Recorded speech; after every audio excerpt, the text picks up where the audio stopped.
पहला कुरिन्थ के 17 से लेकर 25 तक हमने पढ़ा।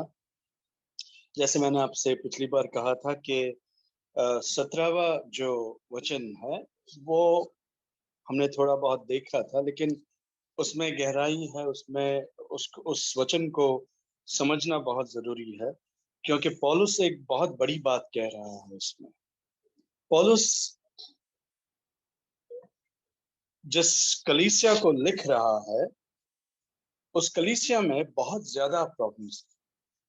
जिस कलीसिया की चर्चा यहाँ हो रही है या जिस कलीसिया की बात हो रही है, उस कलीसिया में वो सारे प्रॉब्लम्स हैं जो आज की कलीसिया में नजर आती हैं। कुछ में कुछ है, कुछ दूसरे कलीसिया में दूसरे प्रॉब्लम्स है, लेकिन ये ऐसा कलीसिया है जहां पर सारे प्रॉब्लम्स एक कलीसिया में नजर आ रहे हैं। इसका मतलब ये नहीं कि इस कलीसिया में कोई विश्वास ही नहीं है। और पौलुस ये खास जानता है, क्योंकि उसको जब ये दर्शन मिला था कि यहाँ तुम्हें जाना है, तो पौलुस को ये बताया गया था कि मेरे कुछ लोग, मतलब मेरे भेड़, मतलब मेरे चुने हुए इस शहर में हैं। इसीलिए पौलुस जानता था कि वहां लोग कुछ भटके हुए जरूर है, लेकिन ऐसा नहीं है कि विश्वासी कोई नहीं है या भेड़ कोई नहीं है। पौलुस उन भेड़ को फिर से उठाने के लिए, फिर से जगाने के लिए परमेश्वर का वचन उन्हें दे रहा है। इस भाग में दो चीजें हम देखेंगे। वैसे ये भाग प्रचारकों के लिए, लेकिन ये भाग सुनने वालों के लिए भी है, क्योंकि वचन हमें बताता है कि सुनने वाला प्रचारक को चुनता है। कैसे? तीमुथियुस को पौलुस जब लिखता है, कहता है कि लोग होंगे जो ऐसे प्रचारक ढूंढेंगे जो इस तरह से प्रचार करे जिस प्रचार से उनके कान की खुजली मिट जाए। मतलब ये रिस्पॉन्सिबिलिटी किसकी है, जिम्मेदारी किसकी है? सुनने वालों की। हालांकि परमेश्वर उन प्रचारकों को नहीं छोड़ेगा, लेकिन परमेश्वर उन सुनने वालों को भी नहीं छोड़ेगा जिन्होंने ऐसे प्रचारक को सुनने के लिए, मतलब जो ऐसे प्रचारक को सुनने के लिए वहां पहुंचे हैं, जो ऐसे प्रचारक को सुनने के लिए तैयार है, जो ऐसे प्रचारकों पर विश्वास करने के लिए तैयार हैं। परमेश्वर वैसे लोगों को भी नहीं छोड़ता। इसीलिए जरूरी है ये समझना कि हालांकि ये जो भाग है वो प्रचारकों के लिए है, लेकिन आपके लिए और हमारे लिए भी उतनी ही जरूरी है। दो भाग है इसमें। First is the method of preaching, मतलब किस तरह से प्रचार होनी चाहिए। दूसरा है द इफेक्ट्स ऑफ प्रीचिंग, मतलब उस प्रचार का जो रिजल्ट है या प्रतिक्रिया है वो क्या होना चाहिए, उस प्रचार का असर क्या होना चाहिए। हर प्रचारक को ये समझना जरूरी है कि उसके लोग उस प्रचार को लेकर उनकी जिंदगियों पर क्या असर हो रहा है। प्रचारक केवल एतवार के दिन के लिए तैयार होकर प्रचार करके ये खुश होकर न जाए कि उसने बहुत अच्छी तरह से प्रचार किया। प्रचारक की प्रार्थना यही होनी चाहिए कि परमेश्वर का वचन जो उसने सुनाया, कि परमेश्वर को उन पर, उनके सुनने वालों पर दया करें और वो करुणा में उन लोगों को बचाए जो उनके हैं।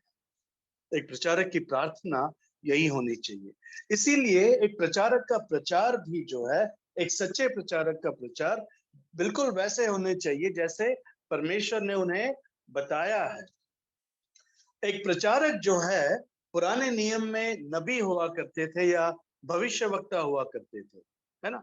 वो भविष्यवक्ता को जब परमेश्वर की वाणी मिलती थी तो उस वाणी को लेकर वो उन लोगों तक जाते थे और उस वाणी को या उस मैसेज को वो लोगों तक पहुंचाते थे। मतलब ये कि परमेश्वर ने जो उनको बताया है वो बिल्कुल वैसे ही बताते और ये कहते अंत में कि इस तरह से परमेश्वर का वचन कहता है, thus saith the Lord, मतलब ऐसा परमेश्वर कह रहा है। मतलब जो भी मैंने कहा ये मेरे वचन नहीं बल्कि, और इसीलिए एक प्रचारक का ध्यान केवल वचनों में होना चाहिए, ना कि इस दुनिया में कि किस तरह दुनिया की रीति उनके लोगों को सिखाए, बल्कि वचन को कैसे सिखाए। इसीलिए मैं फिर से वो एग्जाम्पल दूंगा, हालांकि मुझे एग्जाम्पल्स देना ज्यादा पसंद नहीं है, लेकिन जरूरी है समझना। एक बैंक में उनके उनके कर्मचारियों को जब सिखाना था कि असली नोट कौन से हैं या झूठे नोट कौन से हैं, वो एक जगह पर ले गए जहां पर नोट की गिनती होती थी, जहां पर उनको नोट गिनने थे बस। और वो दिन भर 3 दिन लगातार वो नोट गिनते गए गिनते गए गिनते गए, उनमें कोई भी झूठी या नकली नोट नहीं था। चौथे दिन उन्होंने उस नकली नोट को अंदर घुसाया, और जैसे वो गिन रहे थे, अचानक उनके हाथों को ऐसा लगा कि ये नोट ठीक नहीं है। और ये जब उठाकर देखे और ठीक से जांचा, तब उनको मालूम था पड़ा कि ये नोट नकली है। मतलब ये कि अगर हम वचनों को ठीक से जाने, वचनों को ठीक से पहचाने, उसको समझें, तो जब कोई गलत प्रचार करता है तो आसानी से हमें समझ में आता है परमेश्वर अपने ही वचनों से हमें सिखाता है।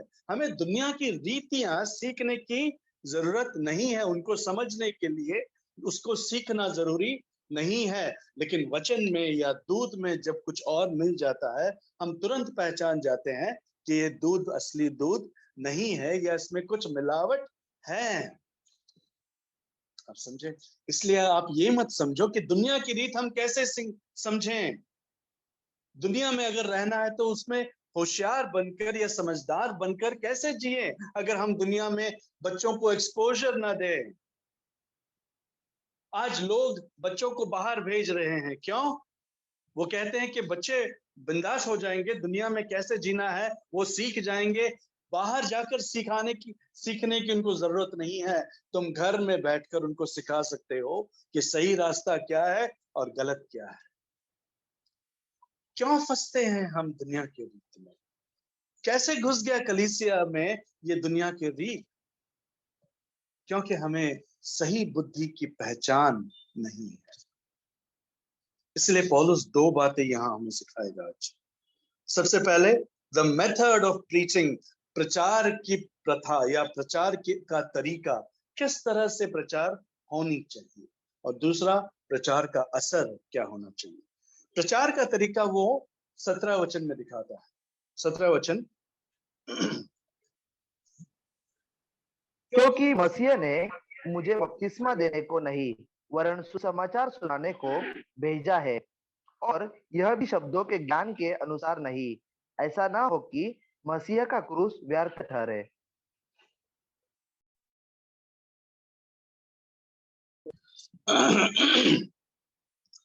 क्योंकि मसीह ने मुझे बपतिस्मा देने को नहीं वरन सुसमाचार सुनाने को भेजा है। सबसे पहले प्रचारक का एक मकसद होता है। वो मकसद क्या होनी चाहिए? सुसमाचार सुनाना। क्या सुनाना है? सुसमाचार सुनाना। बस उसका रिजल्ट क्या होगा, उसको कितने लोग मिले, कितने लोगों ने विश्वास किया, कैसे इन लोगों को विश्वास में लाऊं, कैसे मैं उनको बपतिस्मा दूं, कैसे नंबर्स बढ़ाएं, ये मेरी चिंता नहीं है। क्योंकि वो जानता है कि ये कार्य उसका नहीं, कार्य परमेश्वर का है, पवित्र आत्मा का। इसीलिए एक सच्चे प्रचारक के मकसद में कभी बदलाव नहीं आता। एक सच्चा प्रचारक उसके मकसद को अच्छी तरह से जानता है, और वो मकसद ये है कि उसको सिर्फ सुसमाचार सुनाने के लिए भेजा गया।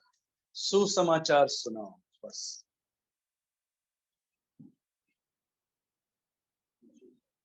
मत्ती में जब यीशु अपने चेलों को आखिरी बार बुलाता है और उनको एक कमीशन देता है, उनको एक काम देता है।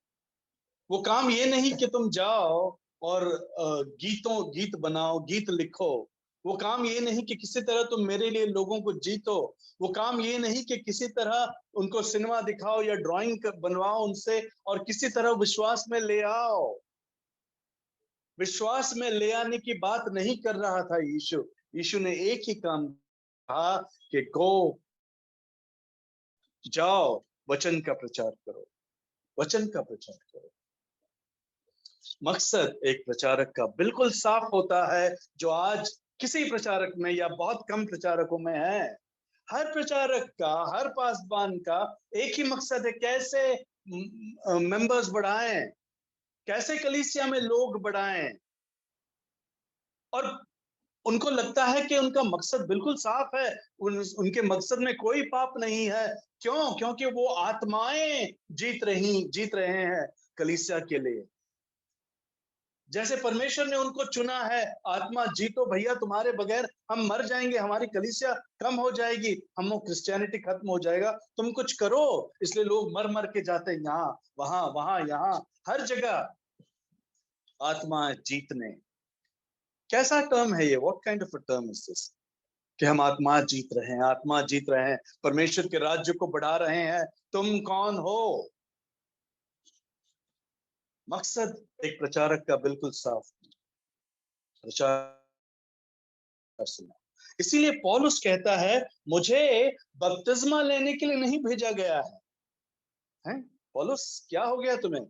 ये तो आदेश है यीशु का कि जाओ प्रचार करो और मेरे नाम पे बपतिस्मा दो। ये आदेश है। आदेश जुड़ा हुआ जरूर है, लेकिन मकसद वो नहीं है। क्योंकि केवल बपतिस्मा देकर, नंबर बढ़ाकर तुम कोई बड़ा कार्य नहीं कर रहे हो, क्योंकि बपतिस्मा प्रचार के बगैर नहीं हो सकता। इसलिए प्रचार करो, बपतिस्मा अपने आप होती रहेंगी। बपतिस्मा को मकसद मत बनाओ। लोग कुछ जल्दी में है, बपतिस्मा कराना है, बपतिस्मा कराना है। क्यों? उनको लगता है कि इसके बगैर हमारे टिकट नहीं कटेगा स्वर्ग के लिए। कैसी समझ है बपतिस्मा के लिए? क्या प्रचार है? कैसा समझ है स्वर्ग का? कैसा समझ समाचार का? ये क्यों करते हैं प्रचार?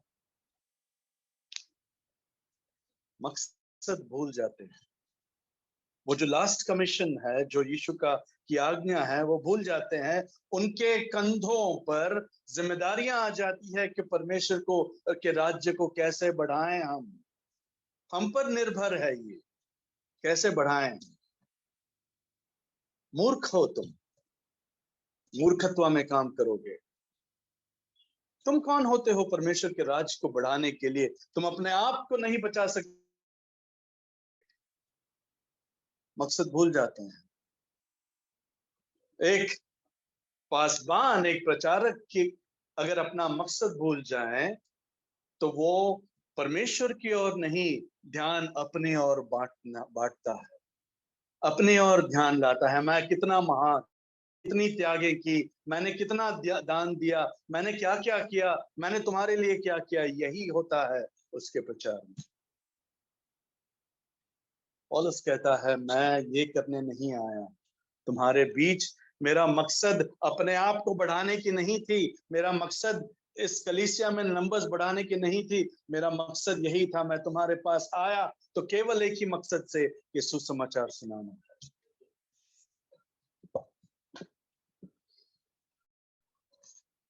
मेथड से पहले या प्रकार से, किस तरीके से पहले मकसद का साफ होना जरूरी है।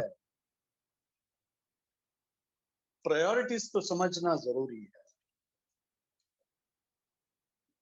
क्योंकि जब हम मकसद भूल जाते हैं तो आगे क्या होता है वो देखेंगे।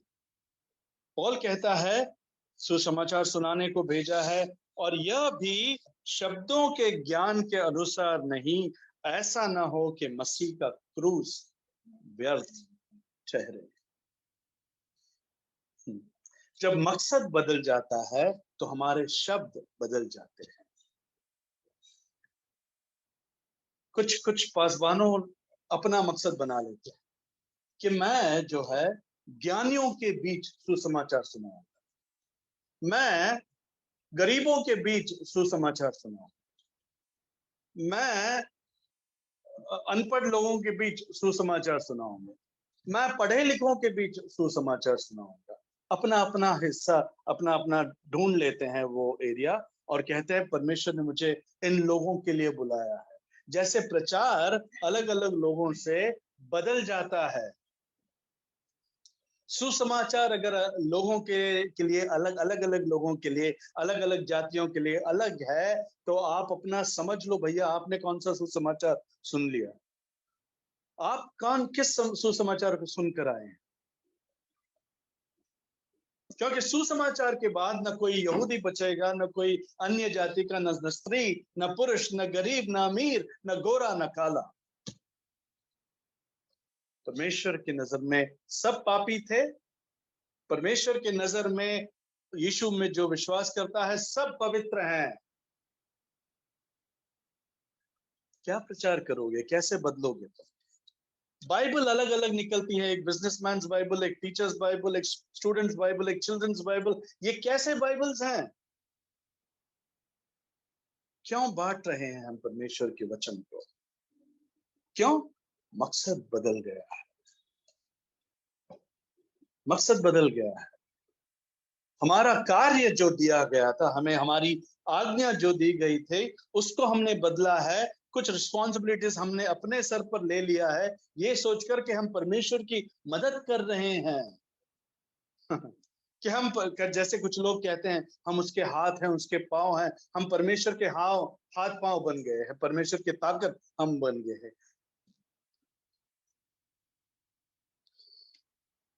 पौलुस बहुत दुखी है इस पर। क्यों कह रहा है ये कुरिन्थ की चर्च? क्योंकि लोगों ने उसके खिलाफ वो इल्जाम लगाया कि पौलुस तुम अपने फायदे के लिए तुम्हें भटका रहा है। पौलुस अपने फायदे के लिए यहाँ आया है। पौलुस अपने फायदे के लिए तुम्हें गुमराह कर रहा है, अपने फायदे के लिए। और पौलुस जानता है कि ये जो लोग उनके बारे में ऐसा बोल रहे हैं, वो लोग खुद वैसे हैं। इसलिए पौलुस उन लोगों को समझा रहा है कि मैं मकसद कभी नहीं किया, मुझे एक ही कार्य के लिए भेजा गया था, मैं अपने आप से यहाँ नहीं आया। आज प्रचारक इसलिए बन जाते हैं क्योंकि वो बोल बहुत अच्छा लेते हैं, उनकी भाषा बहुत साफ है, उनका ज्ञान बहुत ज्यादा है। चुनने वाले भी ऐसे ही चुनते हैं ना, सुनने वाले भी ऐसे ही सुनते हैं। ये कितना अच्छा बोलता है, कितना साफ बोलता है, कितना सत्य बोलता है, कितना सच बोलता है, कितना वचन है, नहीं देखते। सुसमाचार है या केवल समाचार है, नहीं देखते। आजकल प्रचार में केवल समाचार दिया जा रहा है कि दुनिया में क्या चल रहा है, कोविड ने क्या क्या कर दिया, कोविड ने ये कर दिया, नया वेरिएंट क्या है, ये को तीसरा वेव है, यही समाचार चल रहे हैं, सुसमाचार नहीं है। ये सुसमाचार नहीं है। वचन हमें कहता है कि जब ऐसी तकलीफें तुम्हारे जीवन में आए तो आश्चर्यचकित मत होना। तुम इन चीजों को देखकर आश्चर्य मत होना, मैंने लिखा है कि ऐसा ही होगा। तुम्हें तो आनंद होना चाहिए कि परमेश्वर तुम्हारे हर वचन सत्य हो रहा है। क्यों हम दुखी हैं? क्योंकि प्रचार सही, प्रचारक सही, मकसद ठीक नहीं। खुद को उठाने का मकसद है हर प्रचारक को, हर पास बन। तुम्हें क्या लगता है वो तुम्हारी फिक्र है? उनको नहीं, वो अपनी फिक्र करते हैं। इसलिए पहचानो कौन, किसको चुनते हो तुम, क्योंकि रिस्पॉन्सिबिलिटी या जिम्मेदारी आज भी तुम्हारी है। तुम किसको सुनते हो, क्यों सुनते हो? तुम एक कलीसिया में हो तो क्यों हो? तुम इस कलीसिया में हो तो क्यों हो? तुम उस कलीसिया में थे तो क्यों थे? बदला क्या है? फंसो नहीं, वरना कुरिन्थ की कलीसिया की तरह तुम्हारा जीवन भी बन जाएगा, ना तुम यहाँ के रहोगे ना वहां के। और जब आएगा तो तुम ये कहोगे हम तो भटक गए थे, हमें किसी और ने कुछ और सुनाया, लेकिन जिम्मेदारी तुम्हारी है।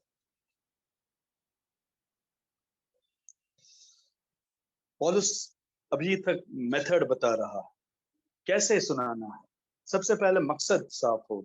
दूसरा जो है कहता है कि वो भी शब्दों के ज्ञान के अनुसार। शब्दों का ज्ञान क्या है? जो पौलुस कहता है शब्दों का ज्ञान, किस बात पर वो जोर दे रहा है? आज कलीसिया में एक्सपीरियंसेस घुस आए हैं, मतलब अनुभव अनुभव, लोगों के अनुभव बोल रहे हैं कि मेरे साथ ऐसा हुआ, मैं इस हालात में थी लेकिन परमेश्वर ने मुझे चंगा किया। मैं उस हालात में थी तो परमेश्वर ने मुझे वो दिया। मैंने दृश्य देखा, मैंने अन्य भाषा में बात करी। अनुभव आ रहे हैं।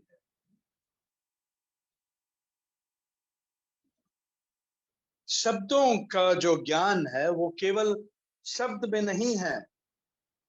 शब्दों का ज्ञान ये सारा चीज को लेता है जो इस दुनिया में चल रहा है, जो इस दुनिया के ज्ञान के हिसाब से है, वो शब्दों का ज्ञान।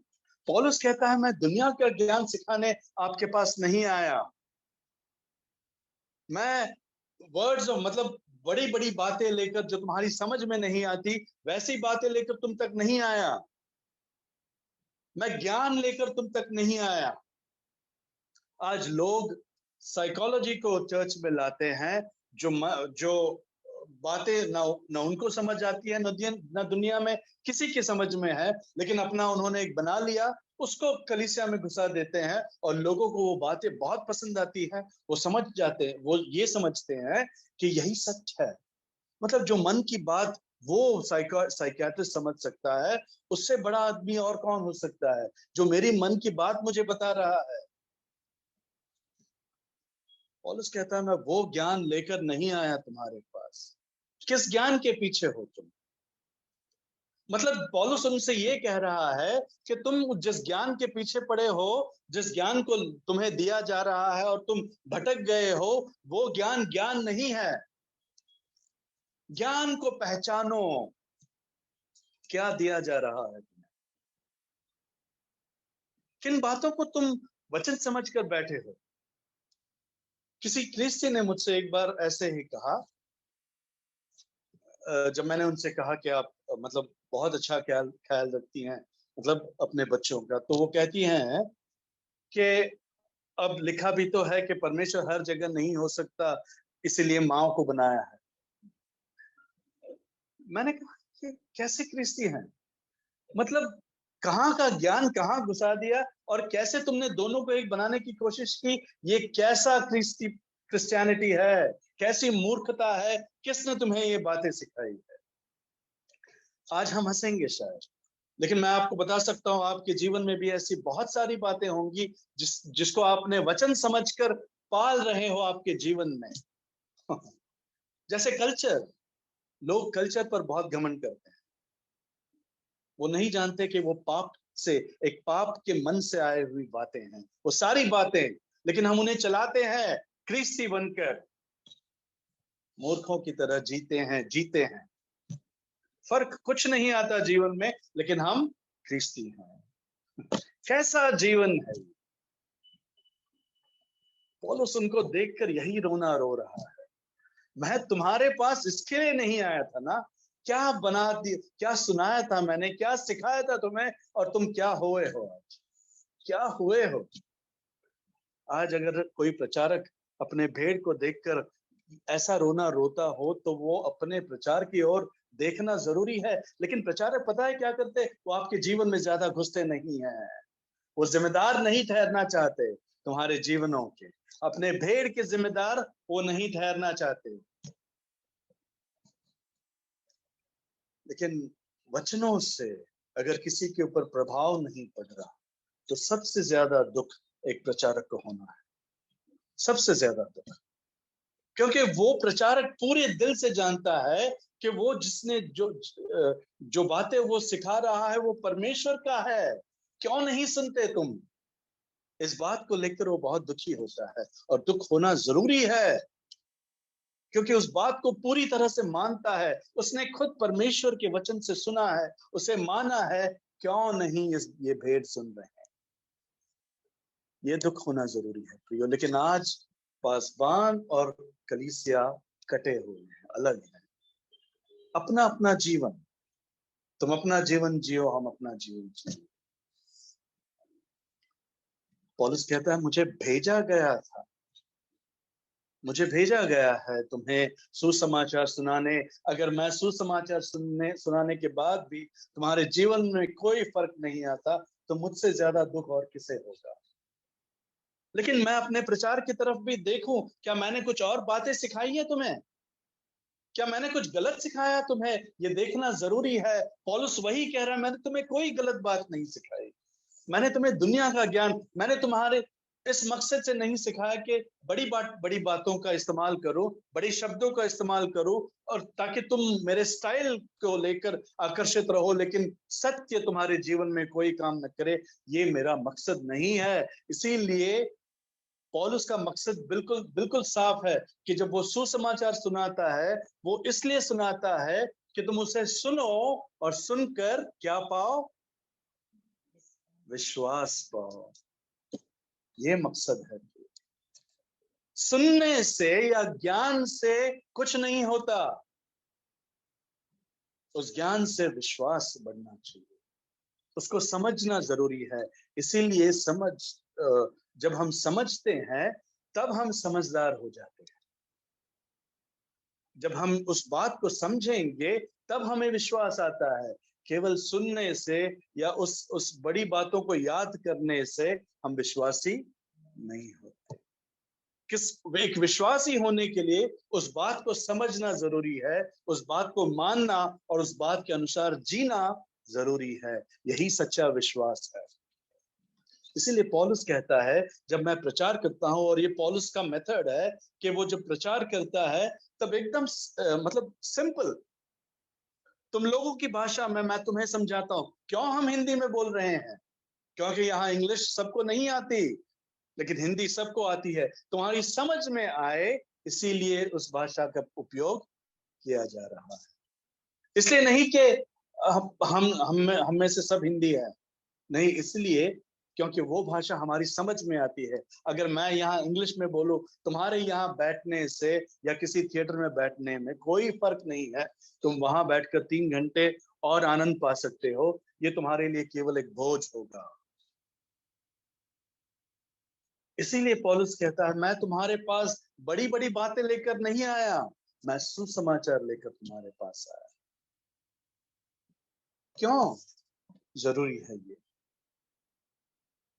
पौलुस दूसरा रिजल्ट बताता है क्यों जरूरी है ऐसा। प्रियो, अगर परमेश्वर का वचन तुम्हें नहीं दिया जाए तो तुम्हारे अंदर क्या नहीं आएगा? तुम्हारे अंदर विश्वास नहीं आएगा, और तुम्हारे अंदर विश्वास नहीं आएगा तो क्या नहीं होगा? तुम परमेश्वर को कभी नहीं जान पाओगे, तुम परमेश्वर को कभी नहीं देख पाओगे। No one can see God without faith. विश्वास के बगैर कोई भी परमेश्वर को नहीं नहीं पा सकता, हाँ, प्रसन्न नहीं कर सकता। No one can please God without faith. इसीलिए समझना जरूरी है। लोग समझते हैं कि संडे के दिन मुझे जाके बैठना है। लोग ये तक समझते हैं कि फिर वो इंग्लिश हो, अरबी हो, गुजराती हो, उससे क्या फर्क पड़ता है, परमेश्वर के सन्निधि में हम है, हम ताली बजाएंगे, आराधना करेंगे। ये ना तुम्हारी आराधना है, न स्तुति है, न कुछ है। प्रियो, जब तक समझ में नहीं आती तब तक तुम्हारा विश्वास में कोई बढ़ोतरी नहीं होगी। विश्वास नहीं है तो तुम परमेश्वर के लिए वो समय व्यर्थ है। इसीलिए पौलुस कहता है ऐसा न हो कि मसीह का क्रूस व्यर्थ ठहरे। ऐसा न हो कि मसीह का क्रूस व्यर्थ ठहरे। क्या मसीह का क्रूस कभी व्यर्थ ठहर सकता है? क्या मसीह ये चाहता था कि सारी दुनिया बची रहे, सारी दुनिया किसी तरह बच जाए? क्या मसीह की चाहत ये थी? नहीं। तो मतलब ऐसा होगा कि मसीह चाहता है कि सारी दुनिया बच जाए, लेकिन प्रचारक ठीक से प्रचार नहीं कर रहा, इसीलिए मेरा जो मौत है वो व्यर्थ जा रहा है। क्या ऐसा हो सकता है? नहीं हो सकता। लेकिन पौलुस कहता है एक प्रचारक के लिए ऐसा समझना जरूरी है कि अगर मैं ठीक से प्रचार नहीं करूंगा तो ये जो समय है वो व्यर्थ हो जाएगा। ये जो वचन है वो व्यर्थ हो जाएगा। ये जो सुनना है, ये जो मतलब सर हिलाना है, वो सब कुछ व्यर्थ हो जाएगा। उस क्रूज से तुम्हें कोई आशीष नहीं मिलेगी, कोई लाभ नहीं। किस कलीसिया में हो तुम? क्या तुम्हारा हर क्षण लाभदायक है? जिस जिस वचन को तुम सुनते हो, क्या वो तुम्हारे लिए लाभदायक है? तुम्हारे जीवन में कोई बदलाव आ रहा है? तुम्हारे विश्वास में कोई बढ़ोतरी हो रही है? अगर नहीं है तो क्रूस का जो क्रूस आई मीन मसीह का जो क्रूस है वो तुम्हारे जीवन में व्यर्थ हो रहा है।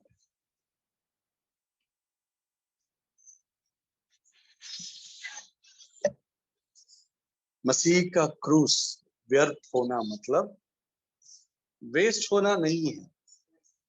मसीह का क्रूस व्यर्थ होना मतलब तुम्हारा नरक का टिकट पक्का होना।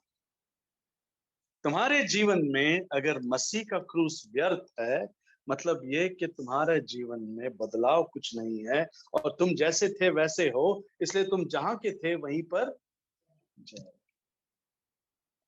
बदलाव, बदलाव यही मकसद है। जीवन में बदलाव, सोच में बदलाव, विश्वास में बदलाव, ये सारी बातें मकसद होती है एक प्रचारक की, और वही मकसद पौलुस का था। इसीलिए वो सुसमाचार सुनाता था, इसीलिए वो सिंपलिसिटी में, मतलब समझने जैसे सुनाता था, और इसीलिए वो परमेश्वर के क्रूस के ऊपर ही उसका प्रचार आधारित था। आज परमेश्वर का क्रूस जो है वो मानो जैसे एक श्राप है। उसके बारे में लोग बात नहीं करते। उसके बारे में अगर लोग बात करते भी हैं तो वो कब करते हैं? उनकी चंगाई के लिए। वो तब करते हैं जब उनकी शरीर में उसका फायदा दिखाई दे। वो तब विश्वास करते हैं जब वो बीमार हो और ये कहते हैं कि उसी के क्रूस मतलब क्या बोलते हैं, कोड़े से हम हमने चंगाई पाई। ये कौन से कोड़े हैं? ये कौन सा शरीर है तुम्हारा जो सिर्फ तुम्हारी शरीर की चंगाई चाहता है?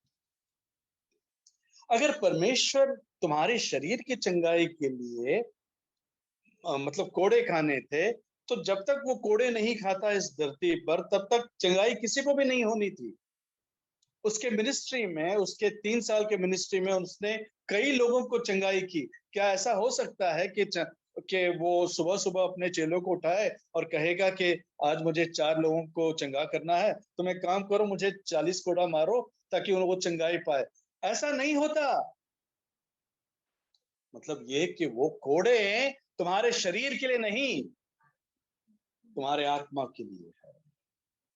वो कोड़े तुम्हारे आत्मा के लिए है, क्योंकि तुम्हारी आत्मा उसके बगैर उद्धार नहीं पा सकता। उसके रक्त के बगैर तुम्हारी आत्मा उद्धार नहीं पा सकता, इसलिए वो कोड़े हैं। लेकिन तुम अभी शरीर में हो, तुम अभी तक तुम्हारे उस पापी शरीर की सोच है, इसलिए तुम्हारी सोच शरीर तक ही सीमित रहेगी। आत्मा तक तुम किसी बात को जाने तक नहीं देते, है ना? यही चाहत है कि किसी तरह मैं चंगा हो जाऊं। ओ मेरी चंगाई, ओ मेरा जीवन। कैसे लोग हैं, कैसे प्रचारक जो ऐसे प्रचार करते हैं कि उसके कोड़े से हमने चंगाई पाई, चंगाई पाई, चंगाई पाई। वो जब भी ऐसा बोलते हैं उस क्रूस को वो व्यर्थ ठहराते हैं। उस मृत्यु को वो व्यर्थ ठहराते हैं, उस तकलीफ को वो व्यर्थ ठहराते हैं। मतलब उनके जीवन के लिए वो व्यर्थ है। वो लहू, वो मृत्यु, वो पुनरुत्थान उनके लिए नहीं है। फिर वो अपने जुबान से उसका प्रचार क्यों ना करे, लेकिन उनके जीवन के लिए वो व्यर्थ है अगर उनकी समझ शरीर तक सीमित है तो।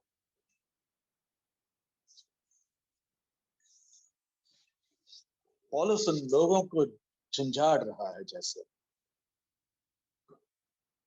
उठो, जागो, मैंने तुम्हें क्या सिखाया था, तुम कहां भटक गए हो? मेरे खिलाफ कुछ लोग कुछ बोल कर गए और तुम उसे मान लिए। ये नहीं सोचा कि मेरा मकसद क्या था यहाँ आने में। ये नहीं सोचा कि कैसे मैंने तुम्हें 1.5 साल लगातार परमेश्वर के वचन से ही सिखाया, यहाँ तक कि मतलब पौलुस जिसको हम जानते हैं कि वो बहुत पढ़ा लिखा था, लेकिन उसने बड़े बड़े शब्दों का इस्तेमाल कभी नहीं किया। वो उनके लोगों के भाषा में, उनकी समझ में जैसे आती थी वैसे उन्हें सिखाता था। क्या तुम मेरा मकसद नहीं समझ पाए? क्या मेरा प्रचार तुम्हारे जीवन में क्रूस का जो मृत्यु है, या क्रिस्ट का जो मृत्यु है, जो क्रूस है, वो व्यर्थ ठहर गया? अगर ऐसा मेथड हो, अगर ऐसा तरीका हो तुम्हारे प्रचार का, तो वो व्यर्थ ही ठहरेगा। मतलब तुम्हारा प्रचार व्यर्थ हो गया। लेकिन एक सही प्रचार का एक अच्छा असर भी होता है। क्या असर होता है? कैसे? अगर हम सही प्रचार करें, मकसद सही रखें। क्या मकसद है? कि मुझे सुसमाचार सुनाना है। कैसे सुनाना है? उनको जैसे समझ आए वैसे सुनाना है, लेकिन कैसे? वचन के अंदर रहकर, ना कि दुनिया का समाचार लाते, ना कि दुनिया की समझ या उनकी बुद्धि लेके, लेकिन परमेश्वर का वचन उनको ठीक तरह से सिखाना। यही मेरा मकसद है, ताकि क्रूस जो है उनके जीवन में लाभदायक ठहरे। ये मकसद है। अगर मैं ऐसा प्रचार करता हूं तो असर क्या होता है? अगर मैं वैसा प्रचार करता हूं तो उसका असर क्या होता है? ये बातें पौलुस हमें 18वें वचन में सिखाता है। कहता है, नीलेश, 18वां वचन। और क्योंकि क्रूस की कथा नाश होने वालों के लिए मूर्खता है, परंतु हम उद्धार पाने वालों के लिए परमेश्वर की सामर्थ्य है।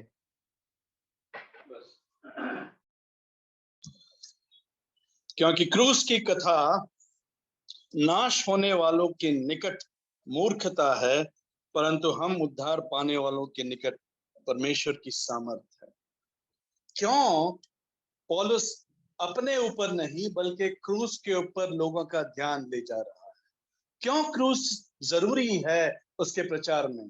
आज जो लोग सिखा रहे हैं कि कैसे तुम्हें एक अच्छा शादी विवाहित जीवन बिताना है, कैसे तुम्हें अच्छी नौकरी में सक्सेसफुल होना है, कैसे बच्चे पालने हैं, कैसे बच्चों को बढ़ाना है, ये कहाँ सिखाया जाता है? कलीसिया में। लेकिन क्रूस से उनका नजर हट जाता है।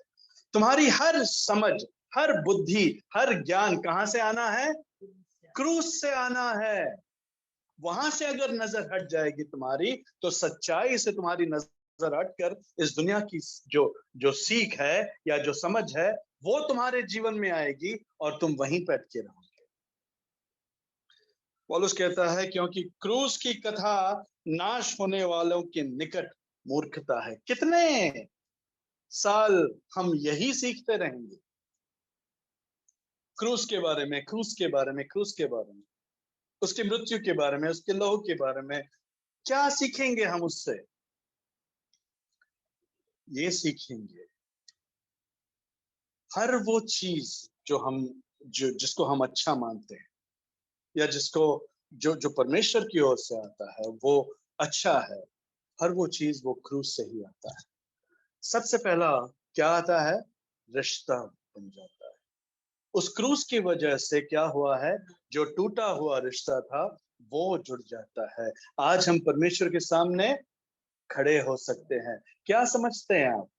उस पवित्र परमेश्वर के सामने आप जिस तरह से नाचते हो, आनंदित होते हो, वैसा कर सकते हो क्रूस के बिना? क्रूस के बिना ये नहीं। क्रूस के बिना ये नहीं होगा। अगर वो रास्ता यीशु ने नहीं बनाया होता तो हम परमेश्वर के सामने खड़े नहीं हो सकते। वो रिश्ता कभी नहीं जुड़ता। क्रूस से ही परमेश्वर के प्रेम के बारे में पता चलता है। ये कैसा प्रेम है? वचन कहता है, वो जिसने तो उसके बेटे तक को नहीं छोड़ा, बल्कि तुम्हारे लिए पूरी तरह त्याग दी। क्या वो तुमसे कोई अच्छी चीज छुपाएगा, रखेगा, छोड़ेगा? नहीं। वो तुम्हें हर चीज, हर अच्छी चीज देगा। इसलिए ये जानना जरूरी है कि हर अच्छी अच्छी चीज कहां से आती है? क्रूस से, उसके समझ से। उसके बेटे को नहीं छोड़ा उसने हमारे लिए। वो क्यों कोई अच्छी चीज हमसे वंचित करेगा? क्यों करेगा?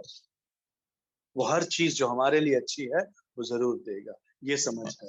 हर बुद्धि जो है वो क्रूस से आती है। अब यहाँ कुछ देर सोचना जरूरी है, बुद्धि क्रूस से कैसे आ सकता है? इसके लिए ये है कि बुद्धि है क्या।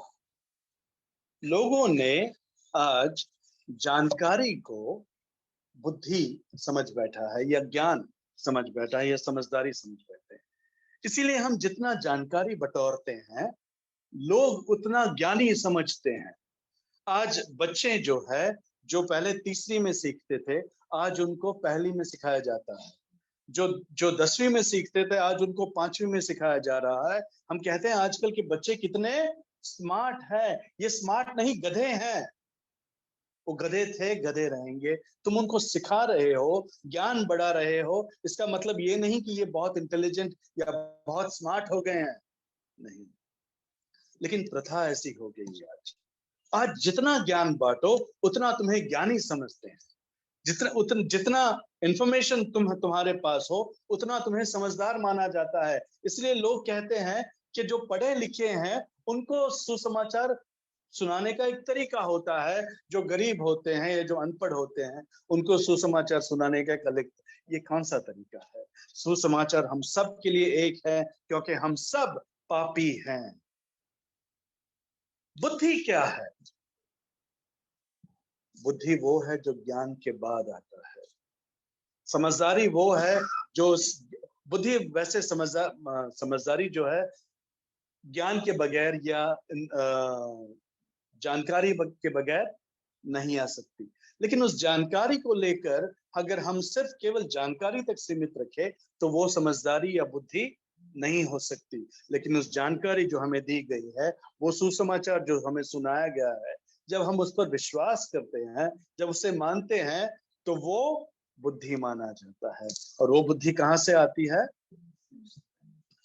एक बात आपको समझना बहुत जरूरी है, एक बहुत जरूरी समझना ये है कि इस दुनिया में आपको ज्ञान नहीं मिल सकता। समझदारी जो है या बुद्धि, ये कंफ्यूजन इसलिए क्योंकि हिंदी में जानकारी और ज्ञान जो है वो दोनों एक ही। वैसे विजडम जो है वो इंग्लिश में मैं इन दोनों शब्दों का इस्तेमाल करूंगा। विजडम मतलब बुद्धि और नॉलेज मतलब जानकारी, ठीक है। तो इस दुनिया में जो विजडम है वो केवल परमेश्वर की ओर से आ सकता है। इस दुनिया में आपको नॉलेज मिल सकता है, लेकिन आपको विजडम या बुद्धि वो नहीं मिल सकता। और दुनिया का कोई भी चीज कितना भी हमें ज्ञानी या वाइज लगे, वो विजडम नहीं हो सकता। आज इंसान चांद तक क्यों न पहुंचे, वो मतलब क्या बोल सकते हैं, वो नॉलेजेबल हो सकता है या ज्ञान में बढ़ सकता है, लेकिन वो बुद्धिमान नहीं है। आप नॉलेज को बुद्धि कभी मत समझो। बुद्धि वो है जो परमेश्वर की ओर से आती है। इसीलिए प्रोवर्ब्स उसका 9वां अध्याय और 10वां वचन कहता है कि the fear of the Lord is the beginning of wisdom. मतलब जो परमेश्वर का भय है वो ज्ञान की या बुद्धि की शुरुआत है, पहला कदम है। मतलब जब तक परमेश्वर का भय हम में नहीं आता, हम में बुद्धि नहीं आ सकती। आज कई लोग हैं जिनको परमेश्वर का भय नहीं है, लेकिन हम उनको क्या मानते हैं? बुद्धिमान मानते हैं। हम समझते हैं कि अपने बुद्धि से उसने कितने पैसे बनाए, अपने बुद्धि से उसने कैसा सक्सेसफुल जीवन जी रहा है। कई लोग मानते हैं, क्योंकि हम दुनिया के रीति में बह रहे हैं। बिल्कुल ये जान ले कि कोई भी ज्ञान, कोई भी बुद्धि, कोई भी विजडम इस दुनिया से आप नहीं पा सकते। नहीं, नहीं, नहीं। Wisdom has to come from God. बुद्धि जो है वो परमेश्वर से ही आना है। और सबसे पहले कहाँ आता है? वो क्रूस से आता है, क्योंकि वहां पर हमें क्या दिखता है? परमेश्वर का ज्ञान दिखता है। यीशु क्या है आपको पता है? वचन कहता है वो Christ is the wisdom of God. मतलब यीशु परमेश्वर का की बुद्धि है, परमेश्वर का विजडम है। परमेश्वर यीशु, मतलब जिसमें यीशु है उसमें परमेश्वर की बुद्धि है। आप यीशु में हो, आप में बुद्धि है। आप फिर पढ़े लिखे नहीं होंगे, लेकिन आप बुद्धिमान हो। आप अमीर नहीं होंगे, लेकिन आप बुद्धिमान। आप अपने आप को बुद्धिमान मानते हैं? जरूर मानना है, क्योंकि परमेश्वर में हम बुद्धिमान। हम मूर्ख हैं, लेकिन परमेश्वर बुद्धिमान है और हम उसमें हैं, इसलिए हम बुद्धिमान हैं। परमेश्वर ही हमारा बुद्धि है। Christ is our wisdom. पौलुस कहता है क्योंकि क्रूस की कथा नाश होने वालों के निकट मूर्खता है, लेकिन ये बुद्धि जिसमें नहीं है, उनको जब आप क्रूस की कहानी सुनाओ या क्रूस के बारे में बताओ, उस मसीहा के बारे में बताओ जो जो जो मरा हुआ पड़ा है, तो उनके लिए वो क्या है? मूर्खता है। किस में विश्वास कर रहे हो तुम? वो जो मरा हुआ है, वो जो अपने आप को नहीं बचा सका, ठीक उसी तरह जैसे उस चोर ने कहा कि तुम पहले अपने आप को बचाओ और फिर हमें बचाओ। लेकिन दूसरा चोर को परमेश्वर की बुद्धि मिल गई। वो कहता है, मूर्ख, क्या तू नहीं जानता कि हम इस लायक है, इसके योग्य हैं? ये जो पनिशमेंट, ये जो सजा हमें मिल रही है उसके योग्य है, लेकिन ये जो है वो निर्दोष है, लेकिन फिर भी सजा पा रहा है। फिर उसे देखकर कहता है, प्रभु मुझे अपने राज्य में याद कर। मतलब वो उसको सारी बुद्धि जो उद्धार के लिए जरूरत थी उस अज्ञानी चोर को मिला। वो बुद्धिमान हो गया और उसने स्वर्ग पा लिया। तुम्हें क्रूस कैसा लगता है? तुम्हारे जीवन में जब तकलीफें आती है तो किस तरह से देखते हो तुम उसे? क्रूस से दूर भागना चाहते हैं हम, तकलीफों से दूर। हमारे लिए मूर्खता है। कोई देखेगा बोलेगा, अरे पासबान बीमार है, ये कैसा पासबान है? ऐसे बोलने वाले लोग हैं, ऐसे मानने वाले पासबान भी हैं। इसलिए पासबान छुपाते हैं अपने बीमारियों को।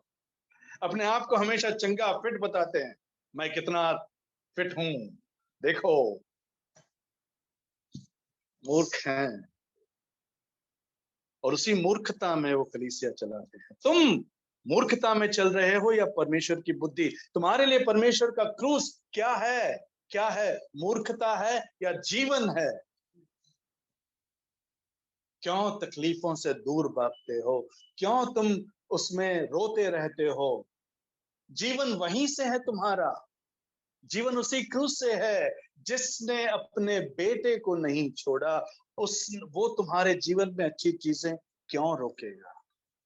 क्यों नहीं देगा तुम्हें?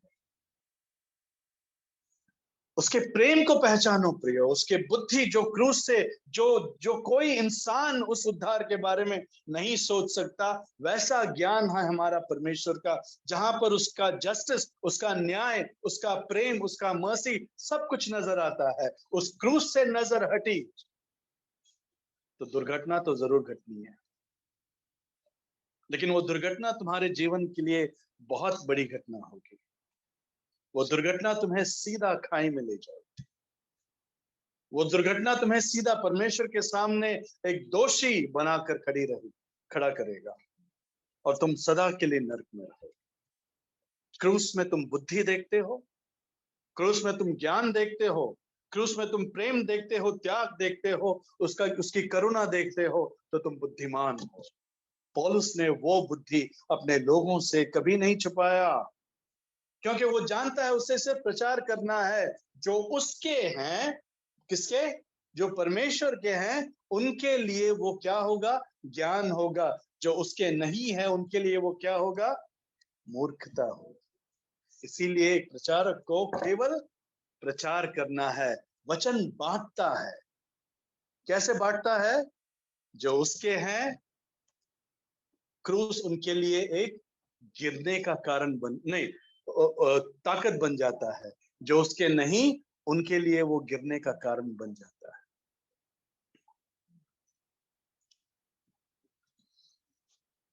क्रूस की कथा नाश होने वालों के लिए मूर्खता है, नाश होने वालों के लिए। मतलब ये कि वचन बांटता है, जो उसके नहीं है, जो नाश होने के लिए बनाए गए हैं, वो उस क्रूस को देखकर मूर्खता समझेंगे। परंतु हम उद्धार पाने वालों के लिए, मतलब हम जो उद्धार पाए हुए हैं, जब उसको क्रूस के बारे में बताया जाता है तो उसे परमेश्वर की सामर्थ उसमें नजर आती है। इसलिए प्रचार करो, बस। प्रचार बांटता है, प्रचार भेड़ कौन है बकरी कौन है ये दिखाता है, बस। प्रचार का यही काम है, यही असर है एक सच्चे प्रचारक का, एक सच्चे प्रचार का। बांटता है। आज प्रचार एक करता है, सबको संभालने की कोशिश करता है, सबको खुश करने की कोशिश करता है। तुम भी खुश रहो, हम भी खुश रहेंगे, हम सब खुशी खुशी एक क्लब जैसा इसे चलाएंगे और बढ़ते रहेंगे, बढ़ते रहेंगे। तुम्हारा प्रचार अगर बांटता नहीं है तो प्रचार झूठा है। तुम्हारा प्रचार अगर लोगों को तुम तक लाता नहीं और पूछ सवाल नहीं उठते तो वो झूठा है। तुम्हारे प्रचार से अगर सारे लोग केवल खुश हैं और सवाल कोई नहीं है तो वो झूठा प्रचार है। तुम्हारे प्रचार से सवाल उठने जरूरी हैं। फिर जो उसके हैं वो उस जवाब को पाकर वो परमेश्वर की सामर्थ को समझेंगे। जो उसके नहीं वो उसे मूर्खता समझकर उस कलीसिया को छोड़कर चले जाएंगे। बस यही असर है एक सच्चे प्रचार का। लेकिन जैसे मैंने कहा, जिम्मेदारी हमारी है।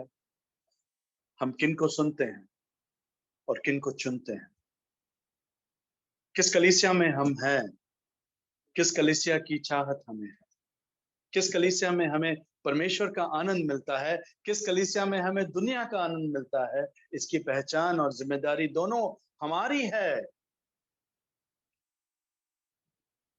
क्या हम इस जिम्मेदारी को समझ सकते हैं? क्या हम सच्चे प्रचारक को और उसके प्रचार को पहचानते हैं? क्या हम झूठे प्रचारक को तुरंत पहचान जाते हैं? लेकिन आनंद की बात यहीं पर है कि जो उसके हैं वो पहचानेंगे, क्योंकि परमेश्वर उसका बुद्धि है। परमेश्वर ही उसके वचन से उनसे बातें करता है। परमेश्वर ही उनको वो समझ देता है। परमेश्वर उनको वो एक झूठी कलीसिया से निकाल कर एक सच्ची कलीसिया में लाता है। वो जो उसके हैं। लेकिन जैसे हमने भजन में देखा कि सिर्फ लाकर रखता नहीं है, वो चलाता भी है।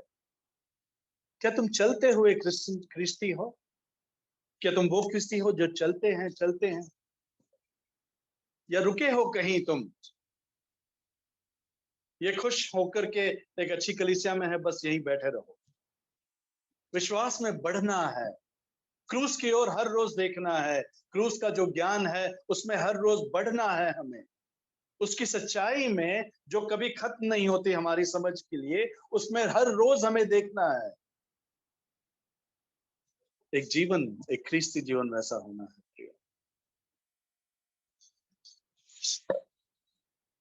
मैं कलीसिया के बारे में नहीं बोल, हालांकि पौल एक कलीसिया के बारे में कह रहा है, लेकिन कलीसिया हम ही से बनता है। इसलिए मैं आपसे बात करता हूँ। आप कैसे, कैसा प्रचार सुनकर आप यीशु में हो, या आप समझते हो कि आप यीशु में हो?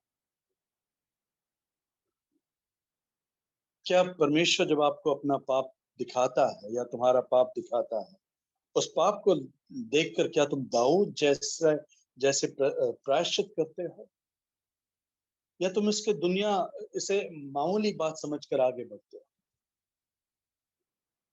क्या हर रोज पवित्रता तुम में बढ़ती है? क्या हर रोज ज्ञान तुम में बढ़ रहा है? हर रोज क्या कोई नई बात तुम सीखते हो? क्योंकि वचन कहता है कि उसकी करुणाएं हर रोज नई होती है। वो नयापन क्या हर रोज तुम्हारे जीवन में नजर आ रहा है? मैं तुमसे पूछ रहा हूं, क्या वो भरपूरी का जीवन तुम्हारा है या नहीं? अगर नहीं है प्रियो, तो कहीं समझदारी में कमी है, ज्ञान में कमी है। और इसलिए ज्ञान में बढ़ना है ताकि हम समझदार ख्रीस्ती जैसे जिए, मूर्खों की तरह नहीं, मूर्खों की तरह नहीं। परमेश्वर हमारा बुद्धि है, हमारा ज्ञान है। इसलिए पौलुस जब भी उस परमेश्वर की बुद्धि के बारे में लिखता है तो उसके मन में या अचानक उसके उसके जो पेन से एक कविता निकलती है, एक स्तुति गीत निकलता है।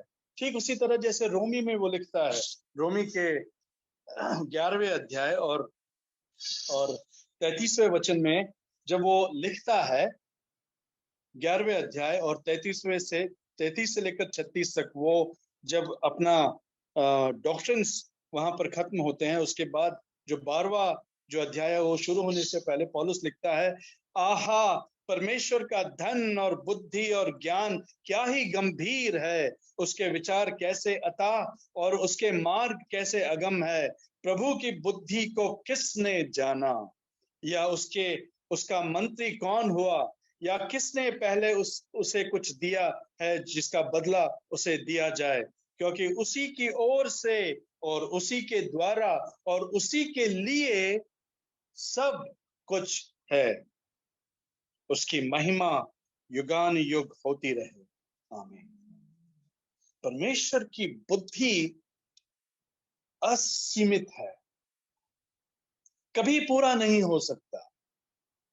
इसीलिए परमेश्वर का वचन जब हम देखते हैं या उसकी गहराई में जाते हैं तो उसकी बुद्धि हमें नजर आती है। क्या ज्ञान है परमेश्वर का, कैसे उद्धार का जो योजना है वो किस तरह से बना है, कोई इंसान नहीं सोच सकता। ये जान करके ये उसके जीवन के बारे में है या उसके जीवन और मृत्यु के बारे में है, ये जानकर भी वो अपने आप को नहीं बचा सकता। लेकिन कैसी योजना परमेश्वर ने, उस बुद्धि में जियो। वो बुद्धि काफी है तुम्हारे जीवन के लिए प्रिय। तुम्हें दुनिया की बुद्धि अलग नहीं चाहिए, इसलिए दुनिया के ज्ञान में बढ़ने की जरूरत नहीं है। रोमी के 16वां अध्याय 25वें और 27 में जिससे ये खत्म करता है ये चिट्ठी, पौलुस फिर से कहता है, अब जो तुमको मेरे सुसमाचार अर्थात यीशु मसीह के संदेश के प्रचार के अनुसार स्थिर करता है, उस भेद के प्रकाश के अनुसार जो सनातन में छुपा रहा परंतु अब प्रकट होकर सनातन परमेश्वर की आज्ञा से भविष्य वक्ताओं की पुस्तकों के द्वारा सब जातियों को बताया गया है कि वे विश्वास से आज्ञा मानने वाले हो जाएं। उसी एकमात्र बुद्धिमान परमेश्वर की यीशु मसीह के द्वारा युगान युग महिमा होती रहे, आमीन। उसी एकमात्र बुद्धिमान परमेश्वर, कोई और बुद्धिमान नहीं, कोई और नहीं है जो तुम्हें बुद्धि दे सकता है, कोई और नहीं जो तुम्हें ज्ञान दे सकता है। उसी एकमात्र परमेश्वर के अधीन रहो प्रिय, बुद्धिमान होकर जियो। तुम जितना उसके ज्ञान में बढ़ोगे उतना तुम्हें बुद्धि बढ़ेगी। और तुम्हें अगर कम नजर आती है तो यीशु कहता है मांगो और वो देगा, मांगो और वो तुम्हें देगा। मूर्खों की तरह मत जियो। प्रचारक पर तुम्हारा जीवन आधारित नहीं, हालांकि क्या प्रचार सुनकर तुम उसे मानते हो वो जरूर तुम्हारी जिम्मेदारी है, लेकिन प्रचारक को जिम्मेदार बनाकर तुम बचने की कोशिश मत करो। जिम्मेदारी आज भी तुम्हारी है, अंत तक तुम्हारी रहेगी। बुद्धि परमेश्वर की ओर से आती है और जो मांगता है वो पाता है। इसीलिए तुम मांगो और तुम पाओ। तुम्हारा जीवन परमेश्वर के लिए एक अरोमा हो, एक सुगंध जीवन हो परमेश्वर के लिए। और तुम्हारी चाहते वैसी हो कि परमेश्वर तुम्हारे सामने, तुम्हारे लिए मेरा जीवन हमेशा सुगंधित रहे। और परमेश्वर ताकत देगा, बुद्धि देगा, ज्ञान देगा। तुम्हारा जीवन का इस्तेमाल वो अपने राज्य के लिए करेगा। तुम्हारा जीवन वाकई में आशीषित होगा और तुम उसके नाम से जाने जाओगे। परमेश्वर की स्तुति तुम्हारे जीवन में हमेशा हमेशा हो। यही मेरी प्रार्थना आप सबके लिए, आमीन।